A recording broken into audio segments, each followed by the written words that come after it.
One of the most important eras of science fiction began in the mid-80s. Before this, science fiction was mostly about cheesy, over-the-top galactic adventures, heavily disconnected from the reality that many people faced. Science fiction found itself relegated to the pulp magazines, considered a genre of waste and foolishness. No serious literary critic would ever go near it, and thus it was considered to be a minor branch of literature with niche appeal. But in the mid-1980s, the rules of science fiction were turned upside down by a new subgenre, spearheaded by the author William Gibson.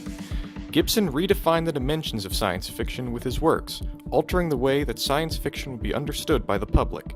This new realm of science fiction was called Cyberpunk, a vast, interconnected world of towering cityscapes, unchecked megacorporations conducting espionage against one another, urban gang warfare over the overdeveloped undercities of the world, the dangers of technology run amok in the streets, and a vast data network connecting the world through simulated interfaces. William Gibson's Sprawl trilogy consisted of 1985's Neuromancer, 1986's Count Zero, and 1988's Mona Lisa Overdrive.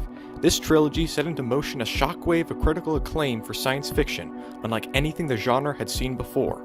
Suddenly, newspapers were talking about Gibson and his works in ways that science fiction authors had never been talked about before. Gibson found himself at the helm of a new artistic movement that stretched across the globe. Science fiction found itself a literary movement of worth to the public, and another author, Neal Stephenson, would inherit Gibson's title as the reigning king of the movement with his 1992 novel Snow Crash, his first big success as a writer.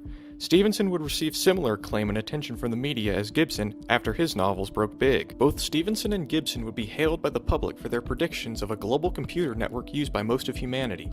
Gibson called it the Matrix, Stevenson called it the Metaverse, but we know it today as the Internet. What made these authors popular was people realizing just how accurate their books were in predicting not only the rise, but also the universal prominence of a World Wide Web, a system that would become as indispensable to us in our own modern, real-world capacity as it was to their disaffected, disenfranchised, and disillusioned characters. People care about Gibson and Stevenson's works because they knew what was coming, and for this, science fiction shed its role as the world of the impossible, and grew into its role as the genre of the prophets, a place where writers can seriously ponder the potentials of the future, and earn the status of literature at the same time. Literature asks that we look deep into ourselves and the world around us for answers to our troubles, and the works of Gibson and Stevenson did this with science fiction. They engaged with the potentials of technology, and by virtue of scientific predictions that eventually came about, they cemented their works and their genre into the annals of literary acclaim.